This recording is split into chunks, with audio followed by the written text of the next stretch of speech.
بسم اللہ الرحمن الرحیم۔ السلام علیکم، ویلکم ٹو ماہم کہانی۔ پلیز ناول کو لائک کر دیجئے، اگر آپ نے ابھی تک چینل کو سبسکرائب نہیں کیا تو سبسکرائب کر دیجئے، بیل آئیکن کو بھی کلک کر دیجئے گا، اس سے یہ ہوگا کہ ہر نئی آنے والی ویڈیو کا آپ کو نوٹیفیکیشن ملتا رہے گا۔ چلتے ہیں ناول کی طرف۔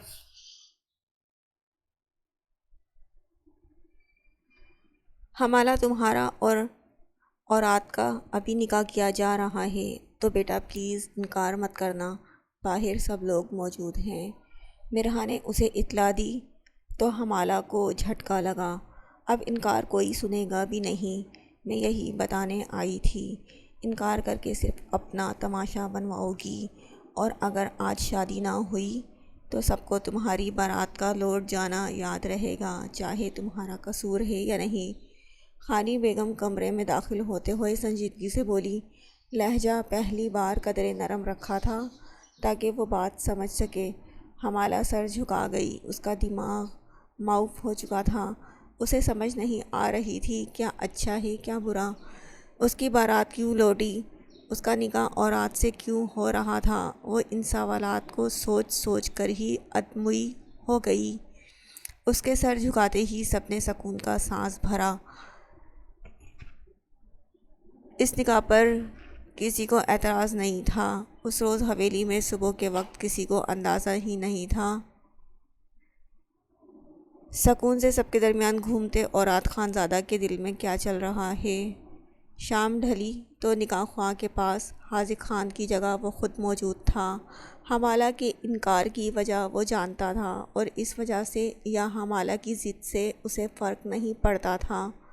سب کے نکاح ہوئے تو علیحہ اور اسوان دعاؤں کے سائے میں اپنے اپنے سسرال رخصت ہو کر چلی گئیں۔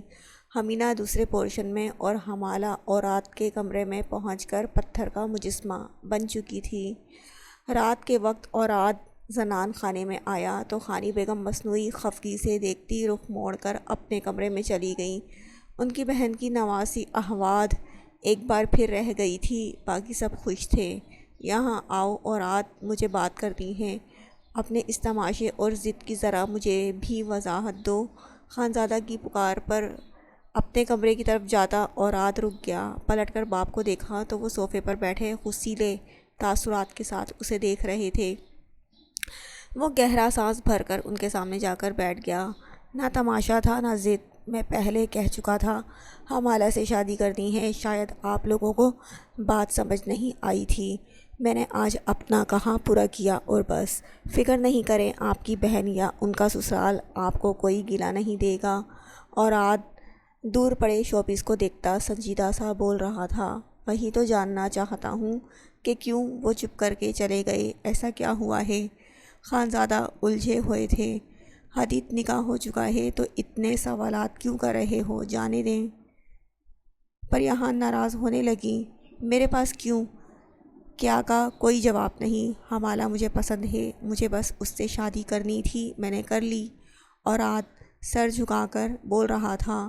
وہ ابھی بھی سب کے درمیان حاذق خان کے بارے میں کچھ نہیں بولنا چاہتا تھا۔ تم نے ضد کی اور مورے نے تمہاری بات مان لی، مگر یوں زبردستی رشتے نہیں جوڑے جاتے، مجھ سے بات تو کر لیتے۔ خانزادہ حدیث سنجیدہ لہجے میں بولے تو وہ لب بھینچے بیٹھا رہا۔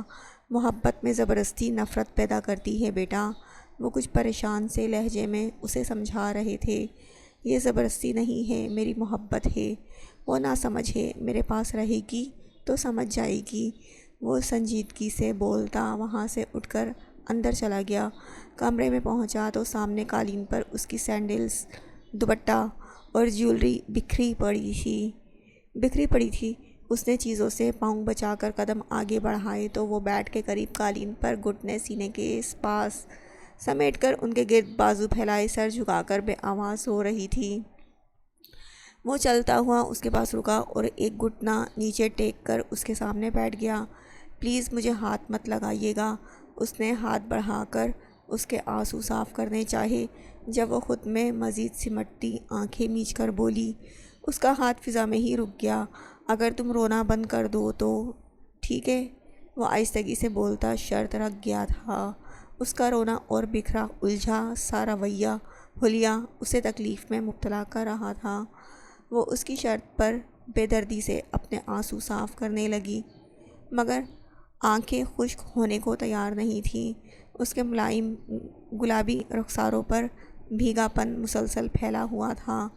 وہ اسے دیکھتا چلا گیا، معصوم آنکھوں میں ٹھہرا بھیگا پن اور بالوں کے بکھرے الجھے جوڑے سے نکلتی کچھ آوارہ لٹیں اس کے حسین شفاف چہرے کے گرد بکھری ہوئی تھیں۔ وہ خاموشی سے پلٹ کر اس کی بکھری ہوئی چیزیں سمیٹنے لگا۔ اس کی سسکیاں توجہ کھینچ رہی تھیں۔ تمہیں اندازہ نہیں ہے تم اس وقت مجھے کتنا بے بس کر رہی ہو۔ تمہاری بکھری ہوئی حالت مجھے تکلیف دے رہی ہے۔ میں تمہیں سینے سے لگا کر تمہارے آنسو صاف کرنا چاہتا ہوں، تم پر حق جتانا چاہتا ہوں۔ وہ رک کر اسے دیکھتا دھیرے سے بول رہا تھا، تمہیں چینج کر لینا چاہیے، اب رونے کا کوئی فائدہ نہیں، جو ہونا تھا ہو گیا، اب تم کچھ بدل نہیں سکتی۔ اطمینان سے بولتے ہوئے اسے سمجھا رہا تھا۔ وہ تھم سی گئی، بھیگی آنکھوں سے اسے تکنے لگی۔ یہی تمہاری زندگی ہے، میں اتنا برا بھی نہیں ہوں کہ میری زندگی میں شامل ہو کر تم یوں ماتم کرو۔ اس کے قریب بیٹھتے ہوئے وہ ہاتھ بڑھا کر اس کے بال سمیٹتا، جھک کر اس کے گلابی بھیگے رخسار پر لب رکھ گیا۔ وہ اس کے لمس پر ساکت سی ہو گئی۔ تم سراپا محبت ہو، میرا عشق ہو، دور کیسے جانے دیتا۔ اس کے کان کے پاس سرگوشی کرتا اسے کپ کپانے پر مجبور کر گیا۔ مجھے آپ سے نفرت ہے، آپ خود پرست انسان ہیں، آپ کو کسی کی پرواہ نہیں، کوئی کیا چاہتا ہے، آپ کے ساتھ رہ کر ساری زندگی ماتم ہی کروں گی۔ وہ مٹھیاں بھیجتی سسک کر بول رہی تھی، ابھی جو چاہے کرو، مگر زیادہ دن اس کی اجازت نہیں دوں گا۔ وہ ملائمت سے اس کے رخساروں کا بھیگا پن صاف کرتے ہوئے دھمکا رہا تھا، پھر یکدم اٹھا اور کمرے سے نکل کر چلا گیا۔ رک جاتا تو خود پر کنٹرول کھو دیتا۔ پیچھے وہ گھٹنوں پر سرکتی پھوٹ پھوٹ کر رونے لگی۔ ابراہیم کے کمرے میں حمینہ بے چین سی بیٹھی تھی۔ پرتعیش کمرہ اس وقت کسی بھی سجاوٹ سے پاک تھا۔ حمینہ کا دماغ اس وقت ان چیزوں سے پرے اپنی بیٹی پر اٹکا ہوا تھا۔ کمرے سے باہر اپنی بیٹی کی آواز سنی تو وہ پھرتی سے بیڈ سے اتر کر باہر نکلی۔ گل جان بیگم اس کی بیٹی کو لیے ثنا بیگم سے کوئی بات کر رہی تھیں۔ حمینہ کو کمرے سے نکلتا دیکھ کر ثنا بیگم کے ماتھے پر ان گنت بل پڑ گئے تھے۔ گل جان، آپ تو موقع کی نزاکت کو سمجھیں، کل مہندی پر بھی رات دیر تک ابراہیم ہاسپٹل میں رہا اور اب آپ پھر سے حمینہ کے پاس بچی کو لے آئیں۔ ان باتوں سے ابراہیم کا دل برا بھی ہو سکتا ہے، یہ بچی اس کی ذمہ داری نہیں ہے۔ ثنا بیگم حمینہ کو دیکھتی ترش لہجے میں بول رہی تھیں، جی سمجھتی ہوں، بس بچی کی طبیعت ٹھیک نہیں تھی تو میں نے سوچا حمینہ خود سلا دے، پھر میں لے جاؤں گی۔ گل جان نے تحمل سے جواب دیا۔ حمینہ بے چین سی اپنی بیٹی کو دیکھ رہی تھی۔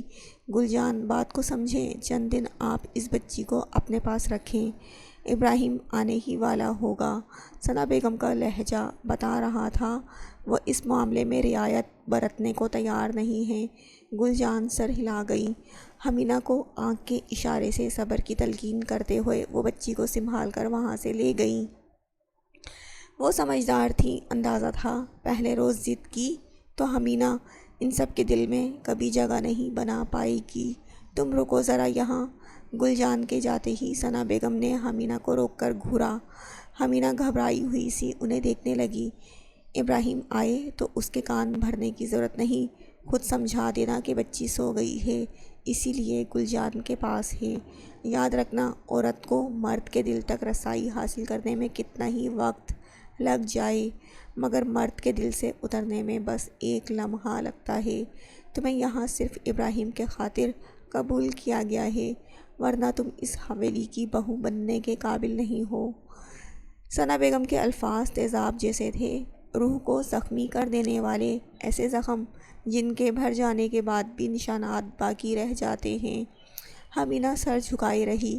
اس نے ابراہیم یا حویلی والوں سے محبت کی توقع نہیں کی تھی، مگر پھر بھی اسے دکھ ہوا تھا۔ جاؤ اب اپنے کمرے میں۔ ثنا بیگم کے حکم پر وہ پلٹ کر کمرے میں چلی گئی، آنکھیں بھیگتی چلی گئیں۔ وہ اس وقت عمر کے جس حصے میں تھی، اس میں لڑکیاں نئے نئے خواب دیکھنا شروع کرتی ہیں، چاہے جانے کی چاہ رکھتی ہیں، کسی خوش شکل شہزادے کی محبت کی طلب رکھتی ہیں۔ اپنا آپ انہیں کسی حسین نازک شہزادی سے کم نہیں لگتا، مگر حمینہ اس وقت سے گزر چکی تھی۔ اس کے خواب شروع ہونے سے پہلے ہی نوچ لیے گئے تھے۔ اس کے اندر زندگی کو موت میں بدل دیا گیا تھا۔ نہ اب وہ خواب دیکھتی تھی، نہ چاہے جانے کی چاہ رکھتی تھی۔ اسے ذلت سے نوازا جا رہا تھا۔ وہ دلہن بنی ہوئی تھی، مگر اس کے احساسات برف کی تہہ میں جم چکے تھے۔ ابراہیم رات گئے جب زندان خانے میں پہنچا تو ثنا بیگم اس کی منتظر بیٹھی ہوئی تھی۔ وہ گہرا سانس بھر کر ان کے پاس رک گیا۔ ناراض ہیں کیا ابھی تک؟ اس نے آہستگی سے پوچھا۔ نہیں ہونا چاہیے، بات ملازمہ کی بھی نہیں۔ اس کی عمر دیکھی ہے تم نے ابراہیم؟ آج جس نے تمہاری دلہن دیکھی حیران رہ گئے۔ کم سے کم اپنی عمر کی لڑکی ہی پسند کر لیتے۔ تمہاری دلہن لڑکی نہیں بچی ہے، جو آج منہ اٹھائے ایک ایک کو ہونکوں کی طرح دیکھ رہی تھی۔ مجھے حیرت ہے وہ بچی کی ماں کیسے بن گئی؟ اسے آخر اتنی جلدی کیسے بیاہ دیا گیا؟ ثنا بیگم بیزار سے لہجے میں بولی تو ابراہیم کے ماتھے پر بل پڑ گئے۔ میں اس سے شادی کر کے مطمئن ہوں مورے، پلیز اب بحث نہیں کریں اس بات پر، ابراہیم نے سنجیدگی سے کہا تو ثنا بیگم لب بھیج گئیں۔ ٹھیک ہے، ابھی نیا نیا عشق کا بھوت سوار ہے۔ جب اسے ساتھ لے کر لوگوں میں نکلو گے اور تمسخر بھرے جملے سنو گے تو تب تمہیں احساس ہوگا کیا کر بیٹھے ہو۔ ثنا بیگم نے اسے احساس دلانا چاہا۔ وہ سر جھٹک کر کمرے میں چلا گیا۔ وہ انہیں بتا نہیں سکتا تھا اس نے شادی صرف حمینہ کو حویلی میں باعزت مقام دلانے اور پناہ دینے کے لیے کی تھی۔ عشق محبت جیسا کچھ نہیں تھا، بس ہمدردی تھی۔ وہ کمرے میں داخل ہوا تو وہ گہرے رنگ کے دلہنوں والے لباس میں بیٹھ کے ایک کنارے پر گٹھڑی بنی بیٹھی تھی۔ ابراہیم نے متاسف بھری نگاہ اس پر ڈالی اور چینج کرنے چلا گیا۔ حمینہ ساکت سی پڑی تھی، دماغ پیٹی پر اٹکا ہوا تھا۔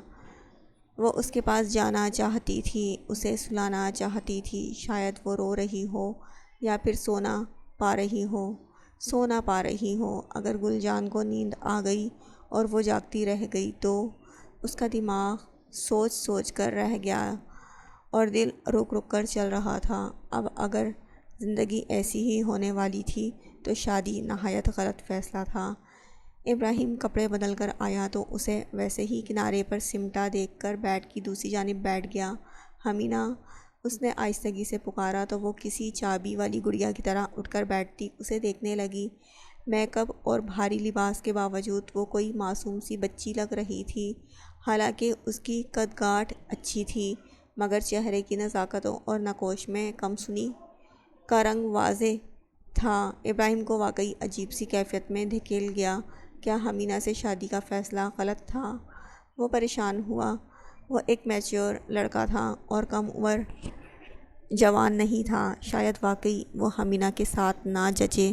اسے حمینہ کے لیے شرمندگی سی ہونے لگی۔ بیٹی کہاں ہے تمہاری؟ ابراہیم نے اپنی سوچوں کو پرے دھکیل کر اس سے سوال کیا تو لہجے میں نرمی تھی، اپنائیت تھی، مگر ساتھ شرمندگی بھی تھی۔ سو گئی ہے مورے گل کے پاس، اس نے رٹا رٹایا جملہ بول دیا۔ لہجہ بالکل بے تاثر تھا۔ ابراہیم کو اس کے لہجے کا خالی پن اور سرد تاثرات عجیب لگے۔ اچھی بات ہے، مورے گل اچھے سے سنبھال سکتی ہیں، تم بھی چینج کر کے سو جاؤ، رات بہت ہو گئی ہے، وہ سادگی سے بولا اور اپنی جگہ پر لیٹ گیا۔ وہ اسے دیکھتی رہ گئی۔ ہاں، وہ ہو سکتا ہے اس کی ذمہ داری پوری ہو گئی، مگر حمینہ کیسے سو جائے جسے یہ بھی اندازہ نہیں تھا اس کی بیٹی واقعی سوئی بھی تھی یا نہیں؟ کیا خبر وہ رو رہی ہو، اس کی طبیعت خراب ہو گئی ہو؟ وہ کیسے سو جائے جب تک بیٹی کی طرف سے اطمینان نہ ملے؟ وہ بھر آئی آنکھوں سے ابراہیم کو دیکھنے لگی۔ حلق میں آنسوؤں کا گولا پھنس رہا تھا۔ وہ اسے بتانا چاہتی تھی مگر بتا نہیں پائی۔ اسے ثنا بیگم کا خوف تھا، ابراہیم سچائی سے ناواقف تھا، تبھی اس کی کیفیت سے بھی انجان سویا رہا۔ حمینہ اٹھ کر لباس بدلتی ڈریسنگ روم میں ہی زمین پر بیٹھ کر سسکنے لگی۔ اس کے ساتھ اب تک جو کچھ بھی ہوتا آیا تھا اس کی مرضی اور خوشی شامل نہیں رہی تھی۔ وہ زندگی سے بیزار ہو گئی۔ اسے یقین ہو گیا ابراہیم بھی اس کا اپنا نہیں بن سکتا تھا۔ خان رباس اپنے کمرے میں سر پکڑے بیٹھا تھا۔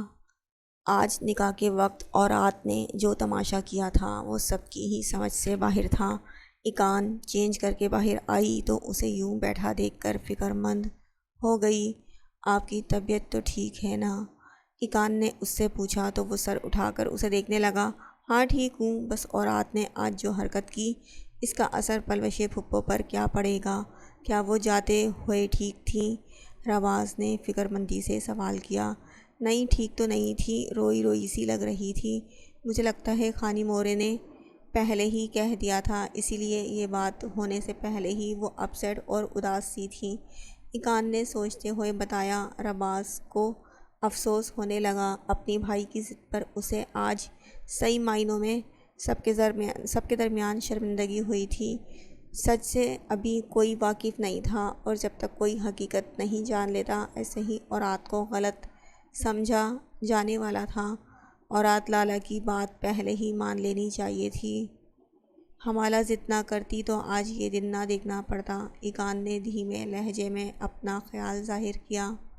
ہمالہ نے جب ضد کی تھی اس وقت بولتا نا۔ یہ کیا تماشا تھا؟ شادی کے روز سب کے درمیان جم کر کھڑا ہو گیا۔ ان سب کو خالی ہاتھ جاتے ہوئے کتنی شرمندگی ہوئی ہوگی۔ اس پر ڈھٹائی یہ کہ شرمندہ بھی نہیں ہوا، بالکل بہت پاگل ہے اورات۔ رباس کو اس پر غصہ آ رہا تھا۔ اکان خاموش رہی۔ آپ کے لیے چائے بنا لاؤں؟ اکان نے اس کا غصہ کم کرنا چاہا۔ رباس جتنی دیر سوچتا رہتا ایسے ہی غصہ ہوتا رہتا اور وہ خود بھی اس وقت اتنی تھک گئی تھی کہ چائے پی کر سونا چاہتی تھی۔ نہیں اکان، رہنے دو، تم بھی تھکی ہوئی ہو، ریسٹ کرو۔ رباس نے اس کے ہاتھ نرمی سے تھام کر اسے اپنے پاس بٹھا دیا۔ کوئی بات نہیں، اگر آپ کو چاہیے تو میں ویسے بھی، اکان نے بولنا چاہا جب رباس نے گھور کر اسے دیکھا۔ اکان کی بولتی اس کی گھوری پر بند ہو گئی۔ اکان، میں پہلے ہی غصے میں ہوں، تم کبھی مجھ سے سن لو گی؟ کتنی مرتبہ کہوں گا خود پر جبر نہیں کیا کرو، تھکی ہوئی ہو تو بیٹھ جاؤ۔ اتنی فرمانبردار بیوی بننے کی کیا ضرورت ہے؟ پتہ نہیں کیسی عجیب مخلوق ہو یار، بس ہر وقت سر جھکا کر جی حضوری کرنے کے چکر میں رہتی ہو۔ رباس بولنا شروع ہوا تو بولتا ہی چلا گیا، سارا غصہ اکان پر اتار کر چینج کرنے چلا گیا۔ اکان حیرت سے منہ کھولے بیٹھی تھی۔ کیا وہ غصہ کر کے گیا تھا؟ مگر کس بات پر؟ وہ کچھ سمجھ نہیں پائی تھی۔ اٹھ کر کمرے سے نکلتی اپنے لیے چائے بنانے چلی گئی۔ رباس چینج کر کے آیا تو کمرہ خالی پا کر اکان کی تلاش میں باہر نکلا۔ یہاں کیا کر رہی ہو؟ کچن میں اسے دیکھ کر وہ حیرت سے بولا۔ اکان چونک کر اسے دیکھنے لگی۔ چائے بنا رہی ہوں، اپنے لیے بنانا چاہتی تھی۔ اکان نے وضاحت دی تو وہ وہیں چیئر پر بیٹھ گیا۔ پہلے بتانا تھا نا پاگل، پھر میرے لیے بھی بنا لو ایک کپ۔ وہ سر ہلا کر فرمائش کرنے لگا، میرے لیے بھی چائے بنا دے کوئی۔ الہام اسی وقت کچن میں آ کر بولا اور ایک چیئر گھسیٹ کر بیٹھ گیا۔ اکان چائے کا سامان بڑھانے لگی۔ تمہارا منہ کیوں سوجا ہوا ہے؟ رباس نے اسے بغور دیکھتے ہوئے ابرو چڑھا کر سوال کیا۔ رہنے دیں، جب کسی کو پرواہ نہیں ہے تو پوچھتے کیوں ہیں؟ آپ سب کی شادیاں ہو گئی نا، میرا کیا ہے؟ بس مجھے ڈاکٹر بنا کر ہاسپٹل میں شفٹ کروا دینا۔ انفیکٹ میں سوچ چکا ہوں میں باہر سے واپس نہیں آؤں گا۔ الہام تو پھٹ پڑا تھا۔ رباس اور اکان حیرت سے اسے دیکھنے لگے۔ یار کیا ہو گیا ہے؟ پہلے بڑے نے ڈرامہ کیا، اب تمہیں دورہ لگ گیا ہے، نشہ وشا کرنے لگے ہو کیا دونوں؟ رباس کا دماغ گھوم رہا تھا۔ ماتھے پر بل ڈال کر اسے گھورا۔ میں نے کوئی ڈرامہ نہیں کیا، میں بس منگنی کرنا چاہتا ہوں۔ الہام نے اپنی خواہش ظاہر کر دی۔ ایک ہی لفظ اور مت بولنا، ایک بھی لفظ اور مت بولنا ورنہ جوتے لگاؤں گا۔ ہماری عمر دیکھو کب شادی کی، تمہیں ابھی سے منگنی کرنی ہے؟ تم دونوں نے تو قسم کھائی ہے سر درد کرنے کی، کس سے منگنی کرنی ہے تمہیں؟ خاندان میں تو اب کوئی نہیں ہے، باہر دیکھ چکے ہو کیا؟ شرم کر لو الہام، پڑھنے بھیجا ہے تمہیں اور تم؟ رباز کے غصے سے بولنے پر الہام کا منہ کھلا کا کھلا رہ گیا۔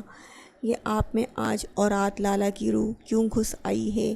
ایک بات کی ہے آپ نے سو سنا دی، توبہ کریں توبہ کریں۔